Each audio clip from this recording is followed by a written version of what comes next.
ప్రభు ఇచ్చిన ఈ గొప్ప శ్రేష్టమైన అవకాశం బట్టి ప్రభుని ఎంతగానో స్తుతిస్తూ ఉంటున్నాం. ఈ పండుగ వాతావరణంలో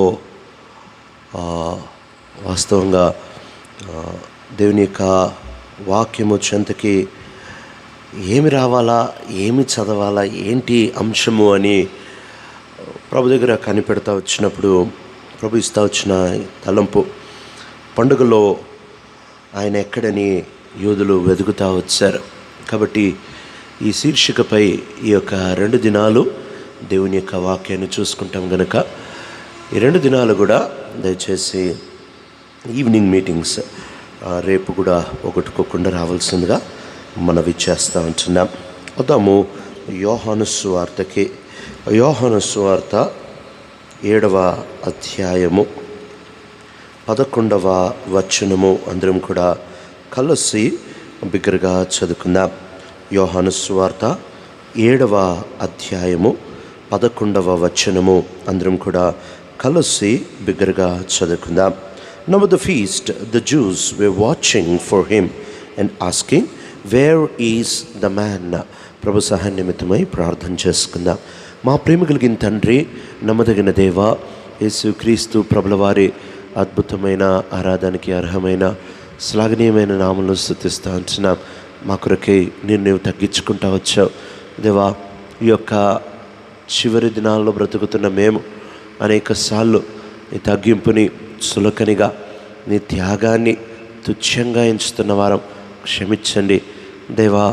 ఒక్కసారి నీ లేఖనాల ద్వారా మమ్మల్ని దర్శించండి. నిలబడుతున్న నీ దాసులు చాలా ఒట్టివాడిని, లోపాలు, లోటు, కొరత కలిగిన వాడిని ఒప్పుకుంటా ఉంటున్నారు. అసలు చాటున ఒకసారి మరుగుపరిచి ప్రజల సమయం వృధా కాకుండా ఉన్నట్లు ఒక్కసారి నీవే నీ కృప చొప్పున మాతో మాట్లాడుతున్నామని వేడుకుంటున్నాం. ప్రార్థన విన్నందుకు కీర్తిస్తూ మమ్మల్ని తగ్గించుకుంటూ నిన్ను హెచ్చిస్తూ గర్వపరుస్తూ యేసుక్రీస్తు ప్రభు మరక్షకుని ఘనమైన శ్రేష్టమైన నామములో బ్రతిమలాడి వేడుకుంటున్నాం తండ్రి, ఆమేన్.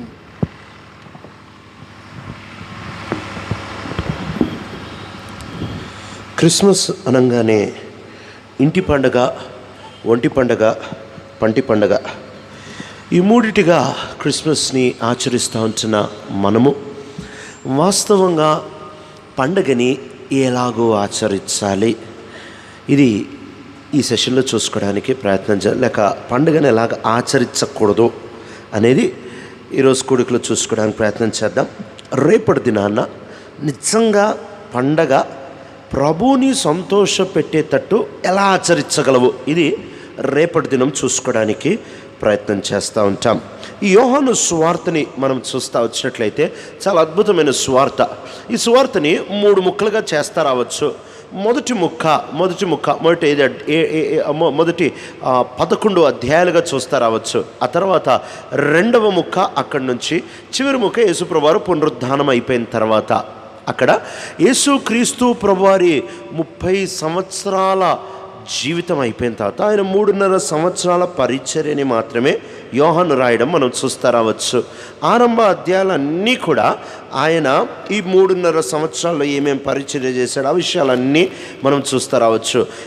ఎక్కువ శాతం యోహాను సువార్త రాయబడతా వచ్చింది చివరి వారంలో ఏమి జరుగుతూ వచ్చిందో దాని విషయాల్లో రాయబడతా వచ్చింది. కాబట్టి ఈ పండుగ యేసు క్రీస్తు ప్రభువారు ఎప్పుడైతే పండుగ జరుగుతూ ఉందో ఆ పండుగకి ఆయన ఆరంభ దినాల్లో వెళ్ళలేదు. ఎందుకు వెళ్తా వచ్చారు అదంతా రేపు దినాన్ని చూసుకోవడానికి ప్రయత్నం చేద్దాం. నేరుగా మన అంశం లోపలికి వెళ్ళడానికి ప్రయత్నం చేద్దాం. యేసు ప్రభువారిని వారు వెతుకుతూ వచ్చారు. ఎక్కడున్నాడు ఆయన? పండుగ ఉంది, వాతావరణం ఉంది, అన్నీ ఉన్నాయి.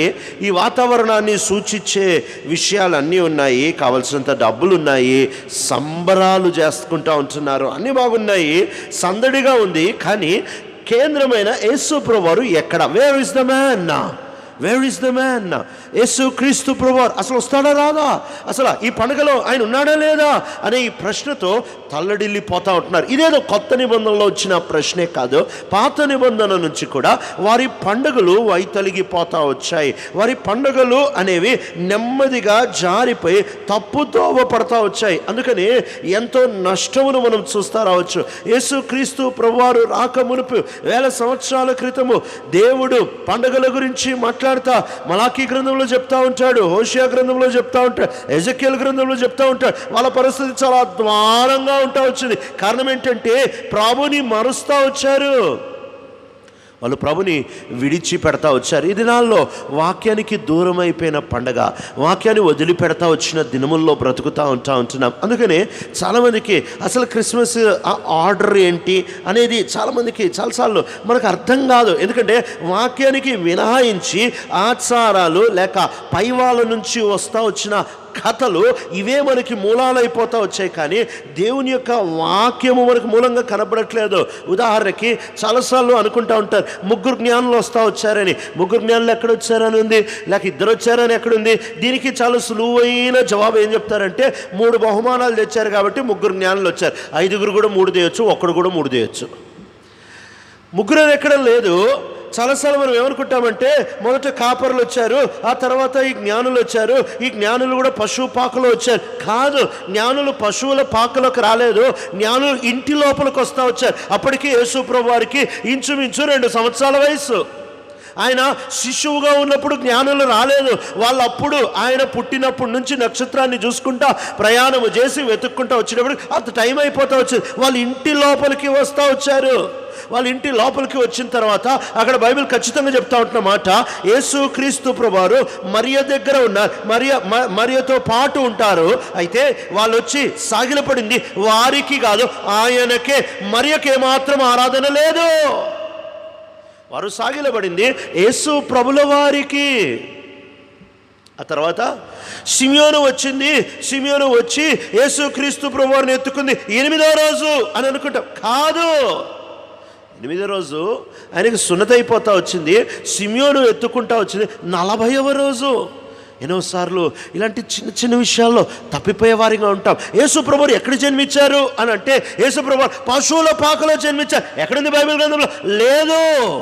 యేసు క్రీస్తు ప్రభువారు ఎక్కడ జన్మిస్తూ వచ్చారు అని అంటే ఎప్పుడైతే ఆమె కుమారుణ్ణి కనే సమయం వస్తూ వచ్చిందో, ఆ కుమారుణ్ణి కనే సమయం వచ్చినప్పుడు యోసేపు వెళ్ళి ఆయన ప్రతి తలుపు కొట్టి, అయ్యా నా భార్య పరిస్థితిది, దయచేసి కొంచెం స్థలం ఇస్తారా, కొడుకు పుట్టంగానే వెళ్ళిపోతామంటే నిర్దాక్షిణ్యంగా అందరూ తలుపులు వేసేస్తూ వచ్చారు.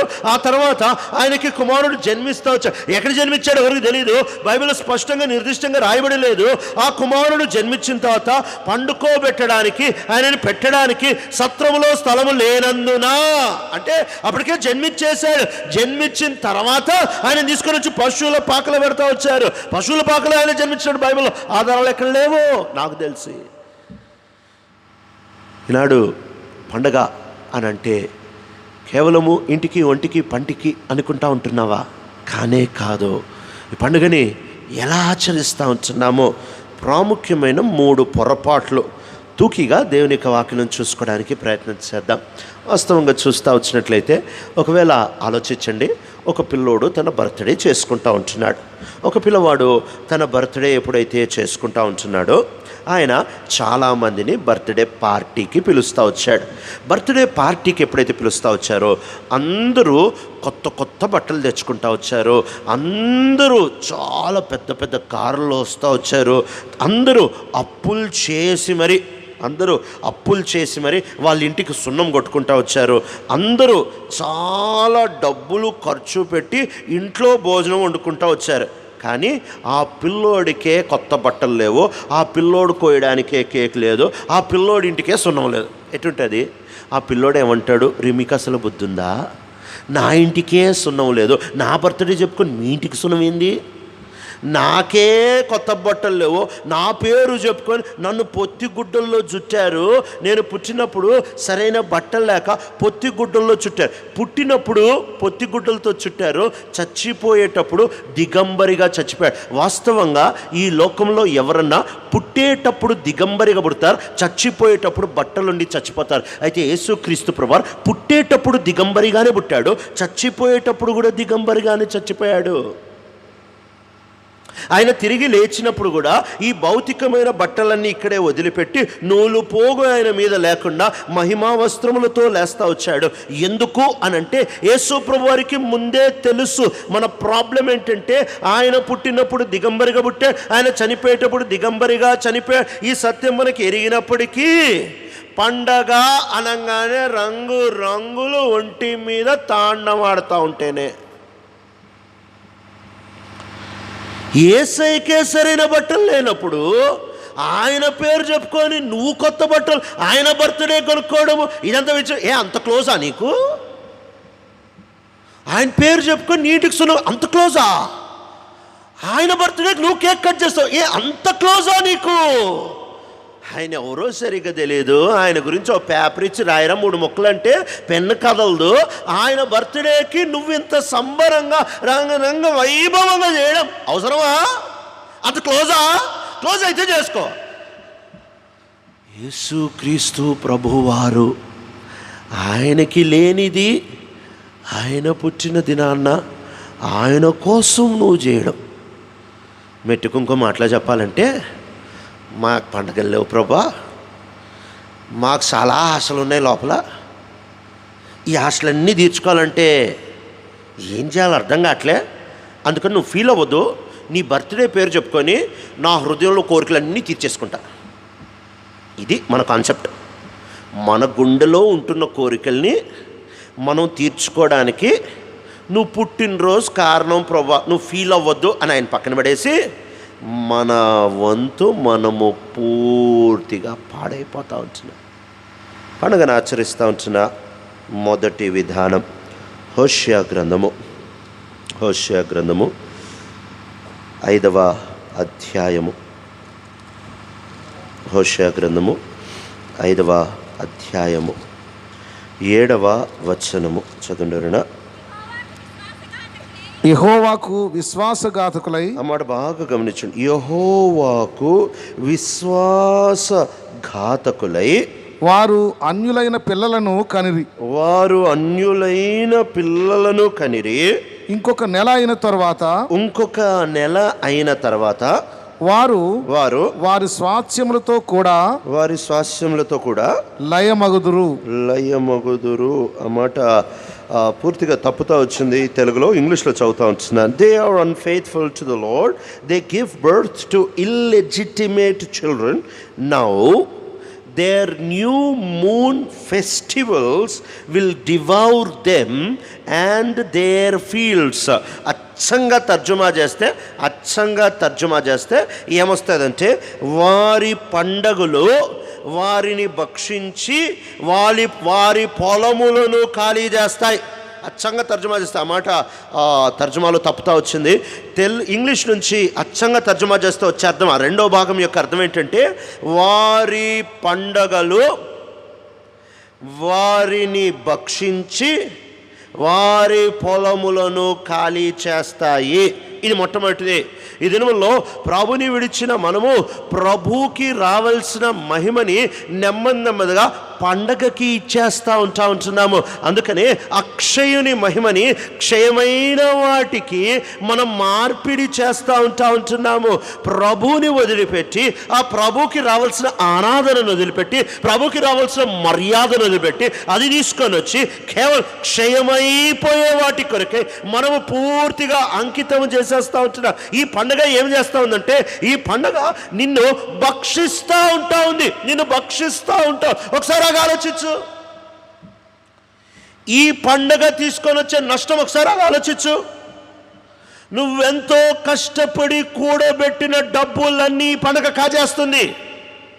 ఎంతోమంది ఈ పండుగల కోసం లోన్ తీసుకొని కొత్త సంవత్సరం అప్పులతో కాలు పెడుతున్నారు. ఎంతోమంది ఈ పండగ యొక్క వాతావరణం బట్టి అతి ఎక్కువ మందు అమ్మబడేది అమెరికాలో ఈ పండుగప్పుడే. అతి ఎక్కువ పాపాలు జరిగేది ఈ పండుగలోనే. అతి ఎక్కువ వ్యభిచారము జరిగేది ఈ పండుగలోనే. అతి ఎక్కువ విగ్రహారాధన జరిగేది, క్రైస్తవ విగ్రహారాధన జరిగేది ఈ పండుగలోనే. అతి ఎక్కువ కానుకలకి గొడవలయ్యేది ఈ పండుగలోనే. ఈ పండుగ తినేస్తుంది, భక్షిస్తూ ఉంది. ఈ సంగతి మనకు ఎందుకు అర్థం కావట్లే? ప్రియమైన సోదరా సోదరి, ఇది ప్రభునితో మాట్లాడుతూ ఉంటున్నాడు.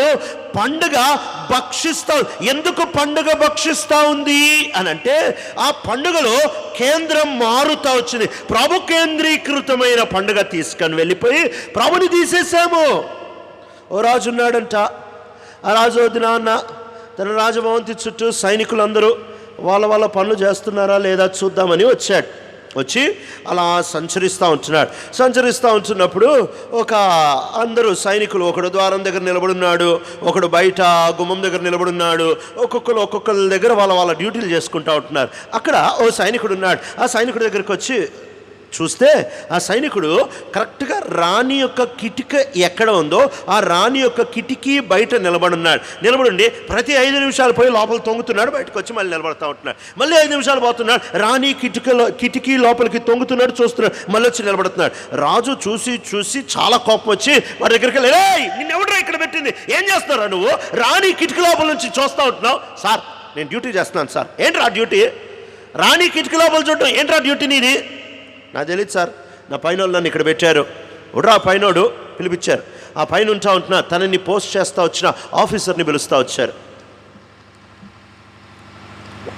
పిలిచి, నువ్వేనా ఈ మనిషిని ఇక్కడ పెట్టావు? అవును సార్ నేనే పెట్టాను. ఎందుకు పెట్టావు? సార్ నాకు కూడా తెలియదు సార్, నా పైన పెట్టమన్నాడు, ఎందుకని పెట్టాను. ఈ పైన పెట్టమన్నాడు, పిలువు. ఆ పైన ఆయన వచ్చాడు. నువ్వేనా ఈ మనిషిని ఇక్కడ పెట్టమన్నావు? అవును సార్ నేనే పెట్టమన్నా. ఎందుకు పెట్టమన్నావు? సార్ నాకు కూడా తెలియదు సార్, ఆర్మీ మెయిన్ జనరల్ పెట్టమన్నాడు సార్. పిలువండి వాడిని. ఆర్మీ జనరల్ వచ్చాడు. నువ్వేనా ఇక్కడ పెట్టమన్నా? అవును సార్ నేనే పెట్టమన్నా. ఎందుకు పెట్టమన్నావు? నాకు కూడా తెలియదు సార్. మరి ఎందుకు పెట్టావు? సార్ నా ముందోడు పెట్టాడా? ఆ ముందోడు ముసలాడు అయిపోయి రిటైర్ అయిపోయి ఇంట్లో ఉన్నాడు. వాడిని మంచం మీద అట్లా ఎత్తుకు, ఎందుకు పెట్టావు నువ్వు? సార్ నాకు కూడా తెలియదు సార్, నా ముందోడు పెట్టాడు. ఆ ముందోడు పోయాడు. ఇప్పుడు అసలు ఎందుకు పెట్టారా అని చెప్పి పుస్తకాలు తీసి చదివితే ఆ పుస్తకాల్లో రాయబడిన మాట, ఈ రాజు యొక్క అమ్మమ్మ వాళ్ళ అమ్మమ్మ ఎప్పుడో పోయిందమ్మ. ఈ అమ్మమ్మ వాళ్ళ అమ్మమ్మ ఒక దినాన్న వేరే దేశానికి వెళ్ళి రోజా పువ్వు మొక్క చూసింది. వాళ్ళ దేశంలో రోజా పువ్వు అనేది ఎవరికి తెలియదు. అది ఎప్పుడైతే చూసిందో దాని రూపము, దాని యొక్క రంగు, దాని రమ్యత చూసి ఇది భలే ఉంది అని చెప్పి ఒక తొట్టులో ఆ రోజా పువ్వు మొక్క పెట్టించుకొని ఆమె తిరిగి తన దేశానికి తెచ్చుకొని ఆమె ఆ రోజా పువ్వు మొక్కని ఆ యొక్క రాణి యొక్క భవంతిలో పెట్టినప్పుడు ఆమె చెప్తా వచ్చింది, ఇదిగో ఇక్కడ ఒక సైనికుడు ఉండాలి, ఈ రోజా పువ్వు మొక్క ఎక్కడ పోకుండా ఉండడానికి ప్రతి 5 నిమిషాలు తొంగి చూస్తూ ఉండాలి అని చెప్పింది. ఆమె రోజా మొక్క జనాలు చచ్చిపోయా, కానీ ఇంకా నిలబడుతున్నాడు. ఎందుకు నిలబడుతున్నాడు వాడికి తెలీదు. ఈరోజు ఇది కాదా మన పండుగంటే? నువ్వు చేసే ప్రతిదానికి నీ దగ్గర ఒక కారణం ఉండాలి. క్రిస్మస్కి నాకెంత ఖర్చు ఉండేదో మార్మన్స్ పొందకమునుపు. మార్మన్స్ పొందిన తర్వాత ఖర్చు ఎగిరిపోయింది, కానీ మార్మన్స్ పొందకముందు ఎంత ఖర్చో తెలుసా? బాటిల్లో ఖర్చు, ప్యాకెట్ల ఖర్చు, ఎంత ఖర్చో. బట్టలు పొద్దున్న చర్చుకోటి, 2 చర్చిలకి వెళ్ళేవాళ్ళం.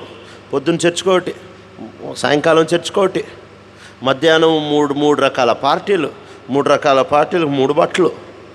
ఎన్ని బట్టలు వేసుకుని ఉన్నావు. ఆ తర్వాత ఓ రోజు రక్షించబడిన తర్వాత స్వార్థ చదువుతూ వచ్చినప్పుడు నాకు అర్థమవుతూ వచ్చింది, నా ప్రభువే దిగంబరిగా చనిపోతే, నా ప్రభువే దిగంబరిగా పుడితే నేను ఇంత ఖరీదైన బట్టలు పండగకి వేయడంలో ఏమన్నా మీనింగ్ ఉందా అని చెప్పి ఖచ్చితంగా ఒక తీర్మానం తీసుకున్నా. బట్టలు లేనోడికి బట్టలు ఇవ్వాలి తప్ప ఉన్నోడే వేసిన బట్ట మీద ఇంకో కొత్త బట్ట వేయడంలో ఏం పండగ ఆచరించడం అని చెప్పి ఆ రోజు నుంచి క్రిస్మస్కి న్యూ ఇయర్కి ఖచ్చితంగా పాత బట్టలు వేసుకుంటా. నాన్న ఇలా పాత బట్ట వేసుకొని ఒక మందిరానికి పరిచర్యకి వెళ్ళా. ఆరాధన అంతా అయిపోయింది. అది గుండి, అప్పటికి నాకు ఇంకా పెళ్లి కాలేదు, గుండి ఊడిపోయిన కారణం బట్టి పిన్ను పెట్టుకున్నా. పరిచయం అయిపోయిన తర్వాత ఒక అక్క వచ్చి పెద్దామ అంటే మా అమ్మమ్మ వయసు ఉంటుంది, వచ్చి మీదబడి ఏడుస్తూ ఉంటే ఆంటీ ఏమైంది ఆంటీ అంటే అప్పుడు ఆ మంది, అయ్యా చాలా పేదరికంలో ఉన్నానయ్యా, నేను బట్టలు కొనుక్కోవడానికి డబ్బులు లేవు నా దగ్గర, ఈరోజు మందిరానికి రాకూడదు అనుకున్నాను, అందరూ కొత్త బట్టలు వేసుకొని వస్తారు, నేను ఈ పాత చీర వేసుకుని ఎట్టబోవాలి ప్రభు మందిరానికి అని ఏడుస్తా ఉన్నాను. ప్రభు రమ్మన్నాడు, అందుకని వచ్చాను. నీ చొక్కాకి నువ్వు పిన్ను పెట్టుకున్న తర్వాత నాకు అర్థమైంది, నీది కూడా పాత చొక్కా అని. నాతో కలిసి పండగ చేసుకుని ఒక పేదోడున్నాడని ఆనందం పుట్టింది. నీ పండగ ఇతరుల కళ్ళల్లో అసూయ, ఇతరుల కళ్ళల్లో ద్వేషం, ఇతరుల కళ్ళల్లో కామం పుట్టిస్తూ ఉంటున్న పండగ ఒక పండగేనా? విశేషంగా క్రైస్తవ సహోదరులకి డిసెంబర్ నెల అంటే తెగ ఎక్స్పోజింగ్ నెల. నాటుగా మాట్లాడుతున్నా. అసలు ఆ 11 నెలలు ఒళ్ళు కప్పుకొని అంత మర్యాదగా ఉంటారు. 12 నెలలు చూడాలి, అద్దె పూనకం వచ్చినట్టు తయారవుతారు. దయ్యం పెట్టినట్టే జుట్లు ఎరబోసుకొని బైబిల్ చేతిలో ఉండదు. అసలు ఆ క్రిస్మస్ రోజు చూస్తే ఎవడురా కనిపెట్టాడు ఈ దరిద్రం అని అనిపిస్తుంది. చినిగిపోయిన బట్టలు, కుట్టుకున్న బట్టలు చింపుకొని వేసుకుంటున్నారు ఈ కాలంలో. అది పండగ స్పెషల్ అనమాట. మళ్ళీ కొత్త కొత్త మోడల్ ఈ పండగకే రిలీజ్ అవుతాయి. ఎందుకంటే సిగ్గు వదిలిపెట్టి వేసేది మన వాళ్ళే కదా. ఈనాడు ఒకసారి గమనించు, నీ పండగ నిన్ను భక్షించట్లేదా? నీ పండగ నిన్ను కాజేయట్లేదా? ఏమవుతుంది? నువ్వు ప్రతి ఆదివారం చూడు, మంది వాక్యం వింటారు. క్రిస్మస్ రోజు చూడు, మందిని చూస్తారు. ప్రతి ఆదివారము నువ్వు వచ్చేది నీ ప్రభువుని ఆరాధించడానికి. కానీ ప్రతి క్రిస్మస్ రోజు నువ్వు తయారై వచ్చేది ప్రజలు నిన్ను చూసి ఆరాధించాలని, నీ స్టైల్ చూసి ఆరాధించాలని, నువ్వు వేసిన కలర్ కాంబినేషన్ చూసి ఆరాధించాలని. పండగ కాజేస్తా ఉంది, పండగ తినేస్తుంది. నీకు అర్థం కావట్లే?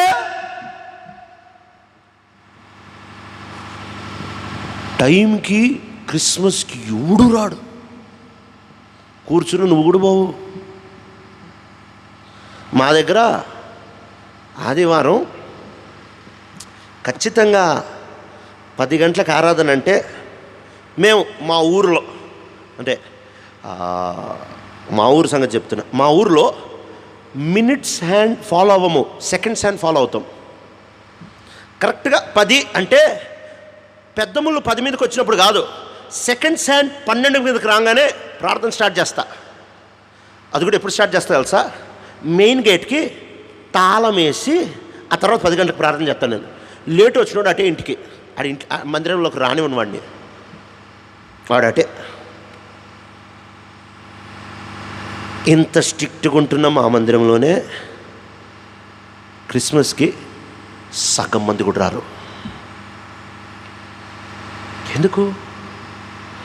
ఎప్పుడైతే అనన్య సఫేరాలు ఇద్దరు మందిరానికి బయలుదేరుతూ ఉంటున్నారో, సఫేరా అనన్యకు చెప్తాను, నువ్వు బయలుదేరు, నేను వస్తానులే. ఎందుకమ్మా? నువ్వు బో రాదు, నేను వస్తా. ఆయన పాపం అమాయకుడు, సరే దొంగో ఏదో ఈమెతో పోలిస్తే అమాయకుడే. వచ్చాడు ఆయన అర్పించాడు, చచ్చిపోయాడు, పాతి పెట్టారు. 3 గంటలైన తర్వాత అంట. ఈ 3 గంటలు మేడం ఏం తయారైంది, ఏం చేసింది అంటే, ఇప్పుడు నేను మందిరంలో అడుగుపెట్టాననుకో అందరూ చూసేది నన్నే. ఎందుకు అని అంటే, అబ్బా ఏం అర్పించావక్క, ఎట్లా అర్పించావక్క, ఏమి సమర్పణక్క నీది, ఎంత శ్రేష్టమైన విధానంలో వచ్చావక్క, అబ్బా అని చెప్పి అందరూ ఆమెనే చూస్తారు. ఆమె ఆ రోజు సబ్జెక్టుగా కావబోతా ఉంది. అందుకని చెప్పి ఆమె తయారయ్యి నిమ్మలంగా ఎన్నో గంటలు అయిపోయిన తర్వాత మందిరానికి వచ్చింది. మందిరానికి రావడము ఆమె పేతురుకే ఎదురుబడిందంట. ఎందుకు పేతురు దగ్గర తిరగాల్సిన అవసరం ఏంటి? అది 3000 మంది సంఘం. 3000 మంది సంఘంలో ఒక అనన్య చచ్చిపోయాడు, సరే పాతి పెట్టేశారు. సఫేరా వచ్చింది, ఎక్కడో మూల కూర్చోవచ్చు కదా, కాదు, ఆమె సేవకుడు ముందే తిరుగుతూ ఉంది. ఎందుకు? ఈరోజు ఆరాధనకి నేనే కేంద్రం, మా ఆయన నేను కలిసి మొత్తం ఇచ్చేసామని బిల్డప్. వాళ్ళు నాటకానికి రెడీ అయ్యి వచ్చారు. అది నాన్న ఆమె లేటుగా వచ్చింది. ఎందుకంటే ఆ రోజు అందరు నన్ను చూడాలా, అందరు నా గురించి మాట్లాడుకోవాలా, అందరు నన్ను అభినందించాలా అని ఎప్పుడైతే వచ్చిందో వెంటనే ఆమెతో అపోస్తులైన పేతురు అడుగుతూ ఉంటున్న ప్రశ్న చదువుదాం. బాగా పరిచయమైన మాటే అయినా కూడా వద్దాము. అపోస్తుల కార్యాలకి 5వ అధ్యాయము 7వ వచనము, 7-8 వచనాలు చదండి. కొంచెం మైక్లో చదవండి. అపోస్తుల కార్యాలు 5వ అధ్యాయం 7-8 వచనాలు. ఇంచుమించు 3 గంటల సేపటికి వాని భార్య జరిగినది ఎరుగక లోపలికి వచ్చెను. అప్పుడు పేతురు, మీరు ఆ భూమిని ఇంతకే అమ్మితిరా, నాతో చెప్పుమని ఆమెను అడిగాను. అందుకామె అవును ఇంతకే అని చెప్పాను. అందుకు పేతురు, ప్రభు యొక్క ఆత్మను శోధించుటకు మీరెందుకు ఏకీభవించితిరి? ఇదిగో నీ పెనిమిటిని పాతిపెట్టిన వారి పాదములు వాకిటనే ఉన్నవి, వారు నిన్నును మోసుకొని పోవుదురు అని ఆమెతో చెప్పాను. సరేండి, ఏ దినమైతే ఈమె ఆరాధనలో కేంద్రం అవుదాము అనుకుంటా వచ్చిందో, the day she wanted to become the center of that day's worship, ఏ దినమైతే ఆ దినం మందిరంలో అందరూ ఈమెను చూడాలని ఈమె ఎక్స్పెక్ట్ చేస్తూ వచ్చిందో, ఏ దినము ప్రజలు నన్ను గణపరచాలి అని ఎక్స్పెక్ట్ చేసుకొని రెడీ అయ్యి వస్తూ వచ్చిందో, ఆ దినమే తన ఫ్యామిలీ సమాధి దినము. ఇది నాన్న, ఈ క్రిస్మస్ పండుగన నువ్వెంత భక్షించబడుతున్నావు నీకు అర్థం కావట్లేదా? నువ్వెంత పోగొట్టుకుంటున్నావు నీకు అర్థం కావట్లేదా? ఈ పండుగ నిన్ను ఎంత ఖాళీ చేసేస్తుంది అర్థం కావట్లేదా? ఏ క్రిస్మస్ అయినా నిన్ను నింపిందా, నిన్ను ఖాళీ చేసిందా? ఏ క్రిస్మస్ అయినా నీకు ఆశీర్వాదంగా మారిందా, లేక నిన్ను ఒక పాపానికి కేంద్రంగా చేసి, లేక నిన్ను పాపంలో పారేసి చూపించుకొని గర్వించడానికి, కాలు దగ్గరేసుకోవడానికి మారుతూ వచ్చిందా? హోషేయ గ్రంథం చెప్తా ఉంటున్న మాట మనం చదువుతూ వచ్చాము. And their new moon festivals will devour them and their fields. వాళ్ళ పొలాలని ఖాళీ చేసేస్తారు. అతి ఎక్కువ ఆహారం వేస్ట్ అయ్యే నెల క్రైస్తవ ఇంట్లో ఇదే నెల. ఎంత ఆహారం వేస్ట్ అవుద్దో, ఎన్ని వస్త్రాలు వేస్ట్ అవుతాయో. ఆల్రెడీ అప్పుల్లో బతుకుతున్న నువ్వు మళ్ళీ అసలు దరిద్రం అనేది క్రైస్తవ ఇళ్ళను ఎందుకు వదిలిపెట్టదు తెలుసా? ఈ ఆర్థిక దారిద్ర్యం అనేది ఎందుకు వదిలిపెట్టదు అంటే, చివరి నెలలో అప్పులు చేసి దివాలా తీసి ఆఖరికి క్యాలెండర్లు అమ్మేటప్పుడు కూడా అప్పు చేసే క్యాలెండర్ కొంటావు. నువ్వు కొత్త సంవత్సరానికి చేసే మొదటి పనే క్యాలెండర్ కొన్నావు, అది కూడా అప్పు చేసుకొని కొంటావు. కాబట్టి సంవత్సరం 365 రోజులు అప్పు నీ ఇంటిని వదిలిపెట్టదు. ఎందుకే క్యాలెండర్కి 20 లేదంటే 20 కూడా లేదని మొత్తం స్వీప్ అయిపోయింది అన్న 25వ తారీఖున. ఇది మన పరిస్థితి. ఈనాడు ఆచారాలలో పడతా వచ్చాము, కాజేస్తూ ఉంటుంది. ఇది మొదటి పరిస్థితి. రెండవది వీళ్ళ పండగ పరిస్థితి ఏంటంట. హోషేయ గ్రంథానికి వద్దాం. హోషేయ గ్రంథము 4వ అధ్యాయము 13వ వచనం. హోషేయ గ్రంథం 4వ అధ్యాయం 13వ వచనం. పర్వతముల శిఖరముల మీద బలులను అర్పింతురు, కొండల మీద ధూపం వేయుదురు. సింధూర వృక్షము కిందను చీనారు వృక్షముల క్రిందను మస్తకి వృక్షము కిందను నీడ మంచిదని అచ్చటనే ధూపం వేయుదురు. చాలండి, ఎంత దౌర్భాగ్యమైన పరిస్థితి. రెండోది ఏంటంటే, ఇంగ్లీష్ బైబిల్లో ఉంటుంది, they sacrifice on the mountain tops and burned offerings on the hills under oak, poplar and terebinth where the shade is pleasant. నీడ రమ్యంగా ఉండే దగ్గర బలులు అర్పిస్తూ ఉంటున్నారు. అంటే వీళ్ళ సుఖం తప్ప ఇంకా ఎవరి సుఖం ఆలోచించరు. వీళ్ళ సుఖం తప్ప ఇంకెవరి సుఖం గురించి ఏమాత్రము చింత ఉండేవాళ్ళు కాదు వీళ్ళు. బలులు అర్పించేది కూడా నీడలో అర్పిస్తున్నారంట. ఎంత విచిత్రమైన, ఎంత అసహ్యమైన విధానం కదా. ఆ దినాల్లో కర్మేలు పర్వతం మీద ఏలియా పర్వతం మీదకెక్కి మండు టెండలో 3.5 సంవత్సరాలు వర్షమైనను మంచైనను మేఘమైనను లేని వాతావరణంలో ఉదయం నుంచి సాయంకాలం వరకు మండు టెండలో నిలిచిన వాడే సాయంకాలపు నైవేద్య సమయమైనప్పుడు అద్భుతమైన బలిని ఎండిన వాతావరణంలో సిద్ధపరిచి ఎప్పుడైతే పెడతా వచ్చాడో, ఆకాశము నుంచి మంట దిగి వస్తూ వచ్చింది. ఆ దినాన ప్రజలు యెహోవాయే దేవుడు, యెహోవాయే దేవుడు అని కేకలు వేసి ప్రభుకి వాళ్ళ హృదయాల్ని అప్పగించుకొని నూతనమైన నవీనమైన ఆతృతతో ఆత్మీయులుగా ఇంటికి వెళ్తూ వచ్చారు. కానీ ఈ దినాలలో మనము మన అర్పణలు అర్పించే సమయంలో కూడా నీరని వెతుకునే దినాలు వచ్చేసాయి. సుఖము, బీభత్సమైన సుఖము, అర్పణలో కూడా సుఖము. యేసు క్రీస్తు ప్రభువారు ఈ పండగ లేక యేసు క్రీస్తు ప్రభువారు జన్మించేటప్పుడు ఏమి చూపిస్తూ ఉంటాడు? What is the true spirit of Christianity? Christmas, క్రైస్తవత్వం లేక క్రిస్మస్ యొక్క నిజమైన ఆత్మ ఏంటి అని అంటే తెచ్చుకోవడం కాదు, తీసేయడము, సంపాదించడం కాదు, పోగొట్టుకోవడము, మేదేసుకోవడం కాదు, మేదున్నది పక్కన పెట్టడం. ఈ మాటలు నేరుగా మనం ఫిలిప్పీ 2లో చూస్తా రావచ్చు. ఆయన తండ్రితో కూడా ఉండుట విడిచిపెట్టకూడని భాగ్యమని ఎంచక. ఆ క్రిస్మస్ రోజు ఏం జరుగుతూ వచ్చింది తెలుసా? అసలు వాస్తవంగా నిజమైన క్రిస్మస్ అంటే, క్రిస్మస్ యొక్క ఆత్మ అంటే ఏంటి తెలుసా? సర్వశక్తుడైన దేవుడు తన సర్వశక్తిని విదర్చిన దినము. పరలోకములో ఉంటున్న దేవుడు ఈ దరిద్రపు భూమి మీదకి పుట్టిన దినము. ఆకాశ మహాకాశాలు పట్ట జాలని దేవుడు ఒక చిన్న కణముగా మరియ గర్భములో పడిన దినము. మాట ఆదేశిస్తే సమస్త సృష్టిని నిర్వహిస్తున్న దేవుడు మానవుని మాట వినే లోబడే ఒక సామాన్యమైన శిశువుగా జన్మించడము. శ్రీమంతులకి ఆ ఐశ్వర్యమును ప్రసాదించే ఐశ్వర్యానికి కర్త అయిన దేవుడు కటిక పేదరికములో జన్మించడము. మానవ జాతి కులాలకి అర్థాన్ని ఇచ్చి చరిత్రకారుడైన దేవుడు ఈ ప్రపంచపు చరిత్రలో భాగమైపోవడము. సృష్టికర్త అయిన ఆయన సృష్టిగా మారడం, మర్యాదస్తుడైన ఆయన మర్యాదని పోగొట్టుకోవడము, ఆరాధనకి యోగ్యుడైన ఆయన ఎలాంటి తల్లి గర్భంలో జన్మిస్తా వచ్చాడు అనంటే ఆమె నిందతో నింపబడిన స్త్రీగా మారిపోతా వచ్చింది. ఎప్పుడైతే యేసు ప్రభువారు మరియ గర్భాన్న పడతా వచ్చారో, మరియ ఘనత రాలేదు ఆరంభ దినాల్లో. అందరూ అన్నారు పెళ్లి కాలేదు, గర్భిణీ ఎట్లయింది? ఇలాంటి అవమానంతో కూడిన గర్భంలో పడతా వచ్చాడు. క్రిస్మస్ రోజు కేంద్రం యేసు ప్రభు కదా. యేసు ప్రభు తాను భూమి మీద పుట్టిన రోజు ఏం సంపాదించాడు ఒకసారి ఆలోచించు. ఆయన పుట్టుక పోగొట్టుకోవడమే, వదిలిపెట్టడమే, కాదనుకోవడమే, నాకు వద్దు అనుకోవడమే, అదే ఆ పండగగా మూలం కదా, అదే ఆ పండగకి పునాది కదా. ఈనాడు ఈ పండగకి పునాది ఏంటి?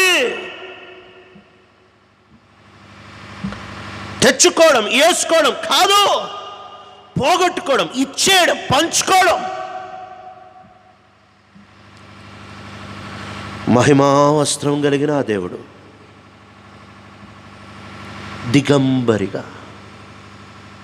బట్టల్లేని వాడిగా జన్మిస్తా వచ్చాడు. ఏ పశువుల తొట్టులో మన పిల్లలు చేయబెడితే కొట్టి చేతులు కడుగుతామో, మురికి పశువుల తొట్టులో పండుకోవడానికి ఇష్టపడతా వచ్చాడు. రోమా చట్టం ప్రకారం ఎవరు వాళ్ళ పుట్టిళ్ళకి వెళ్ళాలంటే రోమా చట్టం ప్రకారం నడిపించబడుతున్న ఆనాటి ప్రపంచంలో వెళ్ళిన మరియ గర్భంలో పుట్టాడు. స్వేచ్ఛ లేని దేశంలో, కటిక పేదరికంలో. ఎంత పేదరికం తెలుసా? ఎంత పేదరికం! ఆ మాట చదువుదామా? వద్దాము లూకా సువార్తకి. ఎంత పేద కుటుంబంలో యేసు ప్రభువారు జన్మిస్తూ వచ్చారు. లూకా సువార్త 2వ అధ్యాయము 23, 24 వచనాలు.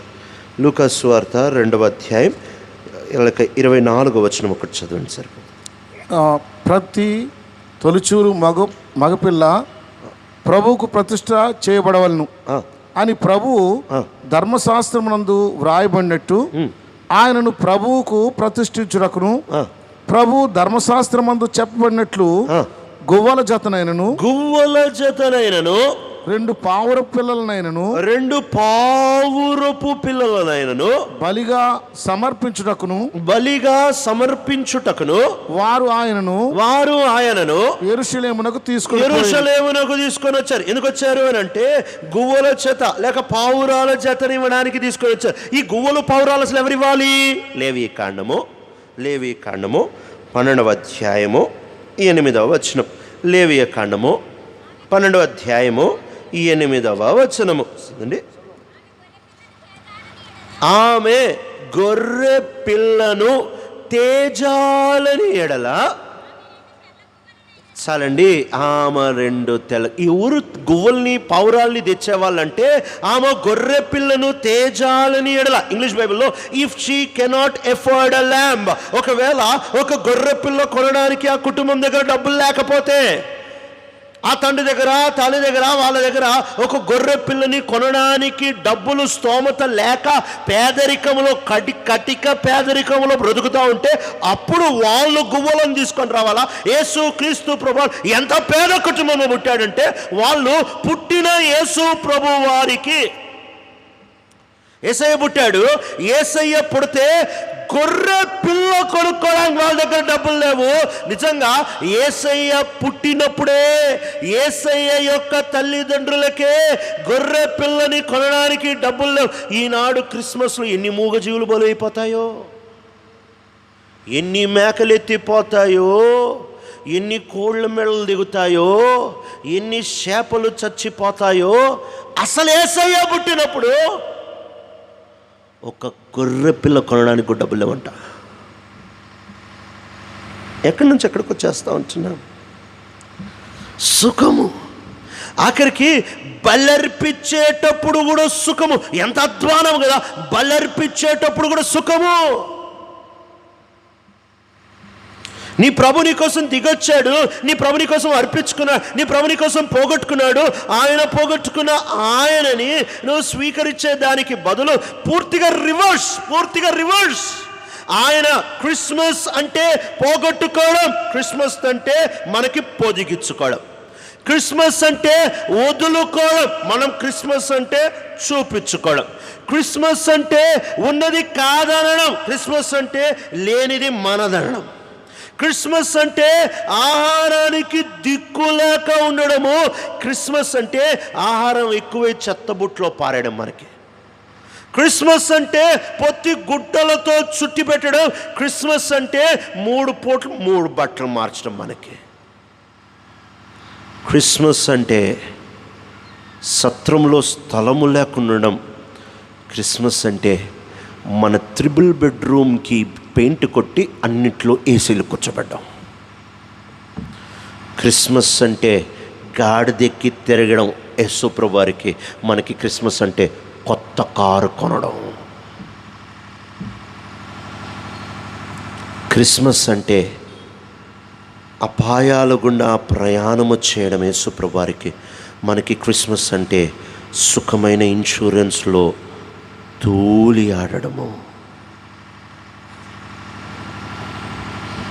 క్రిస్మస్ అంటే కత్తివాటానికి పడిపోకుండా అవమానం పాలైపోయిన ఈ కుటుంబం పరుగులు తీయడం. క్రిస్మస్ అంటే ఒకళ్ళ మీద ఒకళ్ళు కత్తులు నూరుకోవడం అయిపోయింది. ఈ పండగ నీ సుఖాన్ని ఎంత ఘోరంగా పెంచుతుంది కదా. ఎజెకియల్ గ్రంథము ఒక భయంకరమైన మాట చెప్తా ఉంది. ఆ మాట చదువుదాం. ఎజెకియల్ గ్రంథము 16వ అధ్యాయం. చాలా ఇష్టమైన వచనం నాకు. 16వ అధ్యాయం 49-50 వచనాలు చదివిన. నీ చెల్లెలైన సొదొమ చేసిన దోషం ఏదనగా, సొదొమ చేసిన దోషం ఏమనగా, దానికిని దాని కుమార్తెలకును కలిగిన గర్వమును ఆహార సమృద్ధి నిర్విచారమైన సుఖస్థితి అనున్నదే. ఇక్కడ చూస్తే వచ్చేట్లేదు. ఈ 3 నీ క్రిస్మస్ పండుగ కదా. ఇది సొదొమ పాపమంట. ఏంటి సొదొమ పాపము అంటే గర్వించడం. కారు, బట్ట, బూటు, టై, గర్వించడం, చేతికి ఉంగరాలు వేయడం తప్పంట్లే, చూపించుకోవడం తప్పంటున్నా.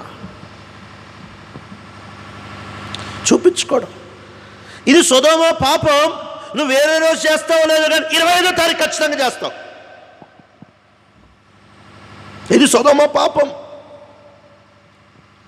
అక్కడ తాకట్లే. ఆహార సమృద్ధి, ఇది మన 25వ తారీఖు పాపం. నిర్విచారమైన సుఖస్థితి. ఒకడు అలసిపోయి ఇంట్లో పండుకుంటే ఇంకోటి తాగి రోడ్డు మీద పడతాడు. ఇది మన పండగ. పండగలో 3వ ఘోరమైన ఆచరణ. ఆ మాట చదువుకొని ముగిచ్చేసుకుందాం. యోహాను సువార్తకు వద్దాం. యోహాను సువార్త. యేసు ప్రభుల వారిని సిలువ వేస్తూ వచ్చారు. సిలువ వేసేసిన తర్వాత వాళ్ళకి పండగ దగ్గర వచ్చేస్తూ ఉంది. ప్రాముఖ్యమైన పండగ కాబట్టి 19వ అధ్యాయానికి వద్దాం. యోహాను సువార్త 19వ అధ్యాయం 31వ వచనము చదండి. ఆ దినమున సిద్ధపరచు దినము, మరుసటి విశ్రాంతి దినము, వరుసకు విశ్రాంతి దినము, మహాదినము గనుక ఆ దేహములు, ఆ మాట బాగా గమనించండి, దేహములు విశ్రాంతి దినమున సిలువ మీద ఉండకుండునట్లు వారి కాళ్ళు విరగ్గొట్టించి వారిని తీసివేయించుమని యూదులు పిలాతును అడిగిరి. చాలండి. వీళ్ళ పండగకి యేసయ్య చచ్చిపోయిన తర్వాత ఆయన శవం కూడా అడ్డైపోయింది. వీళ్ళ పండగ ఆచరణకి, వీళ్ళ సిద్ధపాటు దినానికి, వీళ్ళ ఆ పండగ యొక్క భోజనాలకి, ఆ పండగలో మాంసం పీక్కోవడానికి, ఆ పండగలో సుఖంగా ఉండడానికి సిలువ మీద ఉంటున్న యేసయ్య శవం కూడా బరువైపోయింది. ఆయన సిలువ మీద ఉండకూడదు. త్వరగా చంపేంటి రా బాబు, త్వరగా సమాధి చేసి త్వరగా అయిపోతుంది, మేము వెళ్ళి పండుగ చేసుకుంటాం.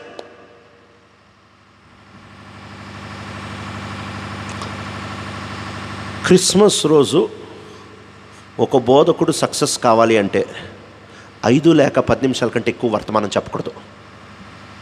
అంతకంటే ఎక్కువ చెప్పాడంటే ఆ రోజు ఆయన తిట్టనోడు ఎవడుండో. యేసయ్యే మన పండగకి ఒక పెద్ద అడ్డైపోయాడు. వీళ్ళు అంటున్నారు, ఇంకేంసేపు వాళ్ళు సిలువ మీద ఉంటారు, చంపేంద్ర బాబు, కాళ్ళు కొట్టి త్వరగా చచ్చిపోతారు, పేడబోతారు, పోయి పండగ చేసుకుంటాం. పండగకి యేసయ్యే అడ్డైపోయాడు. దిగొచ్చిన పస్కా బలి, దిగొచ్చిన పస్కా గొర్రె పిల్ల, పస్కాను ఆచరించడానికి ఆయనే అడ్డైపోయాడు. ఇది నాన్న ఈ వర్తమానం చెప్తా ఉంటే నీకు అనిపిస్తుంది, ఇంత ఖండితంగా ఉండాలి. నీ ప్రభువే నీకు అడ్డైపోయిన పండుగ ఎంత మోసం కదా.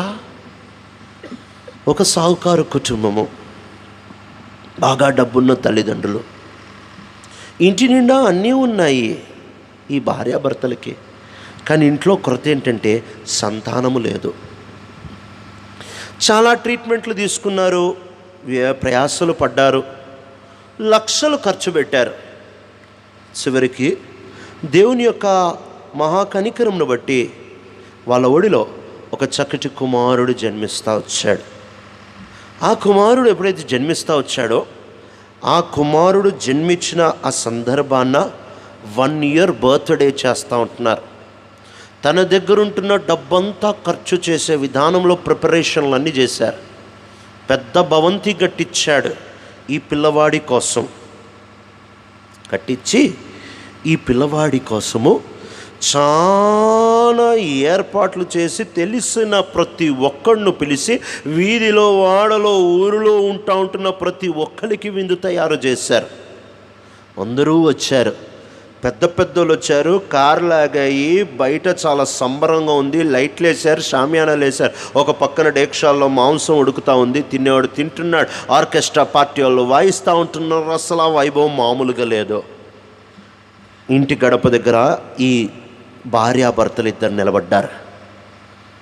ఇక స్త్రీల సమాజం వాళ్ళు వస్తూ ఉంటున్నప్పుడు వాళ్ళని తీసుకొని భోజనాల దగ్గరికి ఈమె తీసుకొని పోతూ ఉంది. ఈయన వస్తూ ఉంటున్న పాస్టర్లని, బిషప్లని, పెద్ద పెద్దోళ్ళని, వస్తూ ఉంటున్న రాజకీయ నాయకులందరినీ ఈయన రిసీవ్ చేసుకుంటూ ఉంటున్నారు. వచ్చిన ప్రతి ఒక్కడు ఈయన దగ్గరికి వచ్చి, ఏమండి మీ కొడుకు ఎక్కడా అంటే, మా కొడుకు బిజీగా ఉన్నాడండి, చాలామంది వచ్చారు కదా, మా బంధువుల దగ్గర ఉన్నాడేమో మా కొడుకు అంటే, కొడుకుని చూపించండి అని అంటే, కొడుకు ఉంటాడులేండి, మీరు రండి పార్టీ ఎంజాయ్ చేయండి అని చెప్పి, ఇది మటన్ బిర్యానీ అండి, ఇది చికెన్ బిర్యానీ, ఇది తండూరి అండి, ఇది అరేబియన్ మంది అండి, చక్కగా భోజనం, సరే అండి బాగుంది, కొడుకు ఎక్కడ ఉంటాడులేండి, మీరు టెన్షన్ తీసుకోవద్దు అని శుభ్రంగా ప్రతి గెస్ట్ని తినబెడతా ఉంటున్నారు. వచ్చిన వాళ్ళు పెద్ద పెద్ద గిఫ్ట్లు తెస్తూ ఉంటే ఆ పెద్ద పెద్ద గిఫ్ట్లు తీసుకొని వచ్చి పక్కన పెడతా ఉంటున్నారు. స్త్రీలు ఆమె దగ్గరికి వెళ్ళి, అమ్మ నీ కొడుకు ఎక్కడ, నా కొడుకు బంధువులు ఎత్తుకున్నారు, ఎవరో ఎత్తుకొని ఉంటారులేండి, మీరు రండి, ఇదిగో మా ఇల్లు చూడండి, ఇది మా కొడుకు రూమ్ అండి, ఇది మా కొడుకు ఫోటో అండి. కొడుకు ఫోటో ఏంటమ్మా, కొడుకేడి, కొడుకు ఉన్నాడులేండి, ఎవరో ఎత్తుకొని ఉంటారు, మీరు రండి. కొడుకు ఫోటోలు చూపిస్తున్నారు, కొడుకు రూమ్ చూపిస్తున్నారు, కొడుకు ఉయ్యాలో చూపిస్తున్నారు, కొడుకు మంచం చూపిస్తున్నారు, కొడుకు దుప్పటి చూపిస్తున్నారు, కొడుకు ప్లేట్ చూపిస్తున్నారు, కొడుకు స్పూన్ చూపిస్తున్నారు, కొడుకుని చూపించట్లే. కొడుకు ఎక్కడ ఉన్నాడు, ఉంటాడు ఎక్కడో, బంధువుల దగ్గర ఉన్నాడో, నా భర్త దగ్గర ఉన్నాడని, భార్య దగ్గర ఉన్నాడని, భర్త మెట్టుకి చాలా వైభవంగా గడిచిపోయింది. అద్భుతమైన మెసేజ్ కూడా విన్నారు, మంచి గిఫ్ట్ ఇచ్చారు, అందరూ సంతోషంగా వెళ్ళిపోయారు. కలిసిపోయిన తల్లిదండ్రులు అమ్మయ్య అనుకొని కూర్చున్నారు. బంధువులందరూ కదులుతూ ఉంటున్నారు, అమ్మ వెళ్ళొస్తాం అందరూ వెళ్ళిపోయారు. వెళ్ళిపోయిన తర్వాత అప్పుడు ఈయన, ఏమే పాపం పిల్లోడు ఎట్టున్నాడో, చాలాసేపు అయింది మనం పార్టీలో ఉండి, అడిగి పాలిచ్చావా లేదా అంటే, ఎక్కడండి 5 గంటల నుంచి తిరిగి చాలా అయిపోయింది. ఎక్కడున్నాడు చూడే అంటే, ఎక్కడో ఉంటాడులేండి కొడుకు, ఎవరో ఎత్తుకొని ఉంటారు, చూడండి ఒకసారి చూడు అంటే, ఇక ఇల్లంతా ఎత్తకడం మొదలుపెట్టాడు. కొడుకు కనపట్ల. అక్కడ తిరిగి ఇక్కడ తిరిగి వాళ్ళని వీళ్ళని అందరినీ, ఏమండి కొడుక మాకేం తెలుసు, మీ దగ్గర ఉంటారు కదా, వెతికి చల్ల చౌంటలు బట్టి ఒంట్లో ఉంటున్న బలవంత అయిపోయి, ఎక్కడ పోయాడు.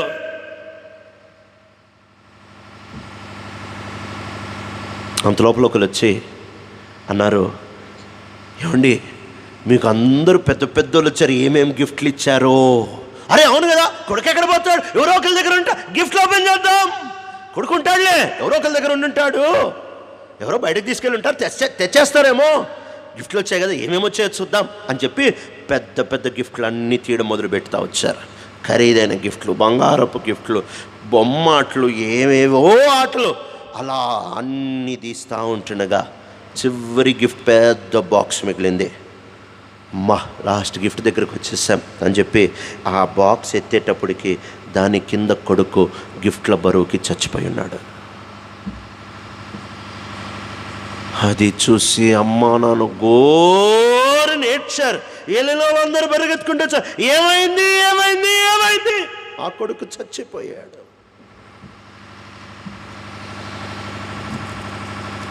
నీ క్రిస్మస్ పండుగ ఇలాగుండకపోతే బాగుండు.